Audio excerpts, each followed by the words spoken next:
내가 다시 해 아래에서 보니 빠른 경주자들이라고 선착하는 것이 아니며 용사들이라고 전쟁에 승리하는 것이 아니며 지혜자들이라고 음식물을 얻는 것도 아니며 명철자들이라고 재물을 얻는 것도 아니며 지식인들이라고 은총을 입는 것이 아니니 이는 시기와 기회는 그들 모두에게 임함이니라.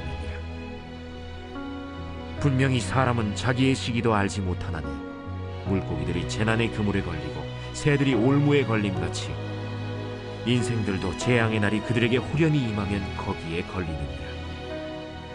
내가 또 해 아래에서 지혜를 보고 내가 크게 여긴 것이 이러하니 곧 작고 인구가 많지 아니한 어떤 성읍에 큰 왕이 와서 그것을 애워싸고 큰 흉벽을 쌓고 치고자 할 때 그 성읍 가운데 가난한 지혜자가 있어서 그의 지혜로 그 성읍을 건진 그것이라. 그러나 그 가난한 자를 기억하는 사람이 없었다. 그러므로 내가 이르기를 지혜가 힘보다 나으나 가난한 자의 지혜가 멸시를 받고 그의 말들을 사람들이 듣지 아니한다 하였노라. 조용히 들리는 지혜자들의 말들이 우매한 자들을 다스리는 자의 호령보다 나으니라. 지혜가 무기보다 나으니라. 그러나 죄인 한 사람이 많은 선을 무너지게 하느니라. 샬롬, 오늘도 큐티로 여는 기막힌 하루입니다. 오늘 나눌 말씀은 전도서 9장 11절에서 18절 말씀으로 지혜가 무기보다 낫느라의 말씀의 제목을 나누려고 합니다. 지혜가 무기보다 낫다는 말씀을 하는데 어떤 이야기를 하는지 살펴보기로 하는데요. 첫 번째 생각해 볼 것은 자기의 시기를 모르는 인생입니다. 경주는 10중8구 바른 사람에게 유리하고 싸움은 강제에게 유리하며 분별 있는 사람은 되게 어떻게 수지균형을 맞추는지 알고 있기에 넉넉히 살아갑니다. 총명한 사람이 보통 최고급여를 받는 일자리를 얻고 학력이 높은 사람은 대개 기회를 얻습니다. 하지만 항상 그런 것은 아닙니다. 11절의 시기와 기회는 그들 모두에게 임하며 문자적으로 시간과 사건은 누구에게나 일어난다고 봐야 합니다. 다시 말해 상황이 발생하고 정황이 변하고 예상치 못한 사건이 일어납니다. 11절하고 12절은 현실을 다루고 있는데요. 빠른 경주자들이라고 해서 항상 달리기에 이기는 것이 아닙니다. 힘센 용사들이라고 해서 전쟁에서 반드시 승리하는 것은 아닙니다. 지혜자들이라고 해서 재물을 얻는 것도 아닙니다. 많이 배운 사람들이라고 해서 항상 잘 되는 것도 아닙니다. 불행의 때와 불행한 재난이 누구에게나 일어나는 것입니다. 상황이 발생하고 정황이 변하고 예기치 못한 사건이 일어납니다. 빠르다고 장담할 수 없는 것은 언제 어느 순간에 불행한 일이 닥칠지 모르기 때문입니다. 재앙의 날이 그들에게 호련히 임하면 거기에 걸리느라.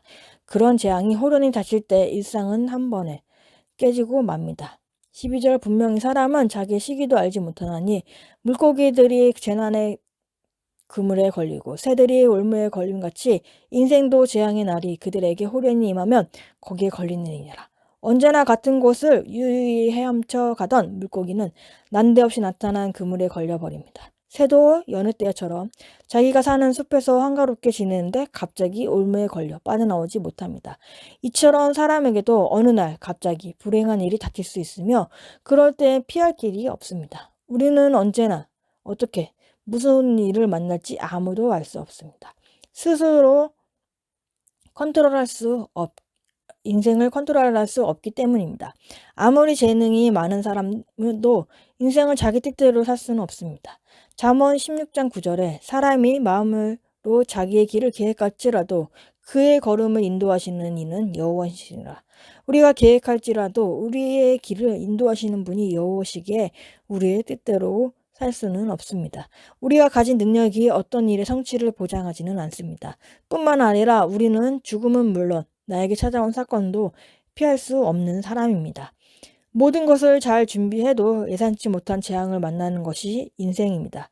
그러나 그때가 하나님을 만날 때입니다. 그때 주님 앞으로 나아가야 합니다. 주님의 때와 시기를 알지 못하는 우리의 한계를 깨닫게 하시고자 때로는 고난과 아픔을 주셔서 우리를 다듬어 가십니다.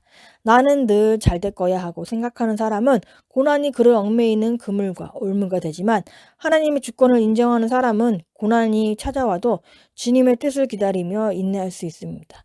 영적 진실성의 결과는 인내입니다. 인내는 실력입니다. 내가 얼마나 하나님 앞에서 진실함으로 서 있는 게 바로 인내로 나타나는데요. 우리의 때에 따라서 하는 게 아니라 하나님의 때를 기다리면 하나님께서는 항상 좋은 것으로 우리에게 주십니다. 적은 예문으로는 나는 고난 가운데 하나님의 뜻을 잘 기다리나요? 원망과 불평만 늘어놓나요? 두 번째, 지혜의 말씀을 묵상해야 합니다. 13절과 16절에서 여기에서는 가난한 지혜인은 도시를 점령한 강인한 왕과 전쟁을 벌였다라는 내용이 있습니다. 그 지혜인은 적군의 점령으로부터 그 도시를 구출할 계획을 철저히 세우고 있었습니다. 그 가난한 지혜인의 방어 계획이 그 도시의 시민들에 의해 기꺼이 수용됐다면 그는 필시 그 도시를 구할 수 있었을 거라는 상상입니다. 그 지혜는 그 가난한 남자에게서 그 도시를 구할 수 있는 비법을 제공해 주었는데요. 전도자는 많은 병사와 전투력을 갖춘 왕의 모든 수고와 노력이 작고 보잘것없는 한 성읍의 가난한 지혜자로 말미암아 물거품이 되는 것을 보았습니다. 그리고 지혜가 단순한 물리적 힘뿐만 아니라 인간이 가진 모든 종류의 권세와 능력보다 나음을 깨달았습니다. 16절에 그러므로 내가 이르기를 지혜가 힘보다 나으나 가난한 자의 지혜가 멸시를 받고 그의 말들을 사람들이 듣지 아니하노라 하였노라. 16절과 같이 세상 가치관은 뛰어난 지혜자조차 그의 소유와 겉모습으로 판단하여 무시하고 망각한다는 현실도 전도자는 말하고 있습니다. 예수님 시대에도 이런 일이 있었습니다. 마태복음 13장 54절에서 55절. 고향으로 돌아가사 그들을 회당에서 가르치시니 그들이 놀라 이르되 이 사람의 지혜와 이런 능력이 어디서 났느냐. 이는 그 목수의 아들이 아니냐. 그 어머니는 마리아라. 그 형제들은 야고보, 요셉, 시몬, 유다라 하지 않느냐. 여기서 이 사람, 이 목수, 이 손 그 목수로 지칭하면서 어떤 사람에 대한 편견을 가지고 사람들이 말을 하고 있습니다. 하지만 57절에 예수님께서는 예수를 배척한지라 예수께서 그들에게 말하시되 선지자가 자기 고향과 자기 집 외에는 존경을 받지 않음이 없느니라 하시고 라는 말씀을 하십니다. 하나님의 질서 안에서는 상황이 다릅니다.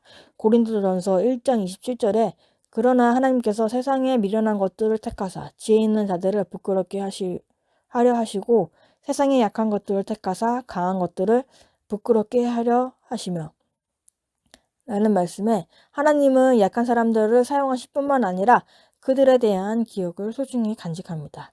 외모가 아닌 중심을 보시는 하나님을 따라 나도 하나님의 자녀로 겉으로 보이는 외모나 소유나 권세보다 하나님을 경외하는 지혜를 귀히 여겨야 합니다. 저도 겉모습만으로 판단하고 무시하는 사건이 있는데요.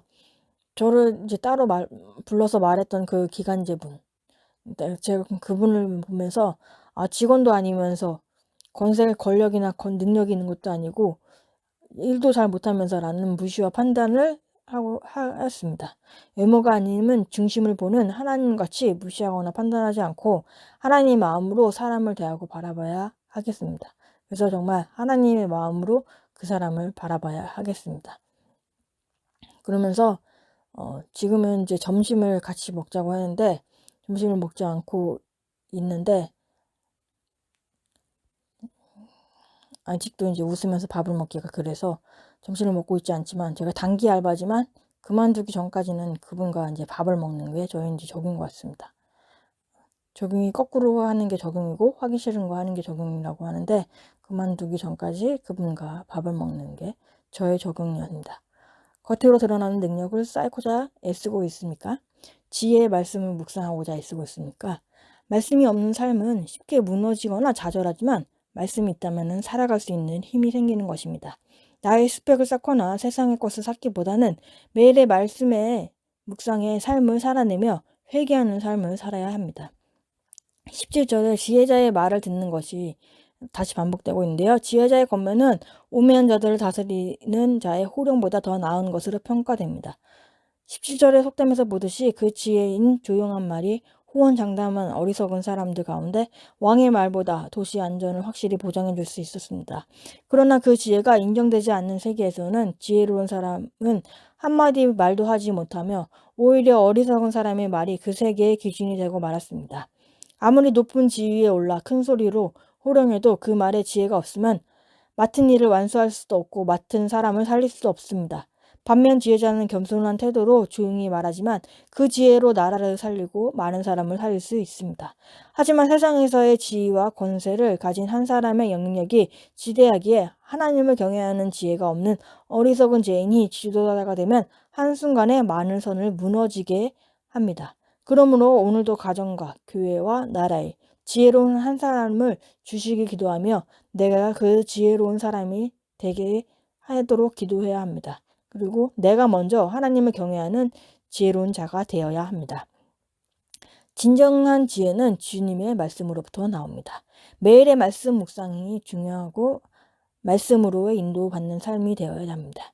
말씀으로 살아내는 지혜가 있는 것입니다. 잠언 9장 10절 여호와를 경외하는 것이 지혜의 근본이요 거룩한 자를 아는 것이 명철이니라 라는 말씀에서 하나님을 경외하는 것이 지혜의 근본입니다. 하나님을 경외하는 사람은 지혜로울 수 있습니다. 하나님의 눈으로 세상을 보는 지혜로운 사람이 되어야 합니다. 적용 질문으로는 지혜의 말씀을 묵상하고 있습니까? 힘 있는 사람의 말을 듣기 좋아합니까? 믿음의 공동체에서 함께 말씀으로 겸손히 삶을 나누는 지체들의 말을 듣기를 좋아합니까? 10월 22일 보석선자입니다. 내 죄를 보고 악을 떠날 때 하나님께서 지혜를 주십니다. 내 지혜를 버리고 하나님께 돌이킬 때 이미 늦은 것 같아도 내 죄를 보기 시작하면 지혜를 주십니다. 문제를 해결할 힘을 주십니다. 기도하겠습니다. 하나님 아버지, 오늘도 우리에게 말씀을 허락해 주심에 감사합니다. 하나님 아버지, 아직도 제가 외모로 사람을 판단하고 무시하는 저의 모습을 회개합니다. 하나님의 마음으로 사람을 보고 대하기를 원합니다. 우리의 때와 시기는 알지 못합니다. 우리가 정말 때와 시기를 정하는 게 아니고 하나님의 때를 잘 기다리고 인내하게 하여 주옵소서. 진정한 지혜는 주님의 말씀에서 나오기에 매일의 말씀을 잘 묵상하며 회개하고 내 죄를 보면서 주님의 인도를 받는 삶을 살아가길 원합니다. 하나님을 경외하는 지혜자가 되게 하여 주옵소서. 하나님의 눈으로 세상을 보는 지혜로운 사람이 되게 하여 주옵소서.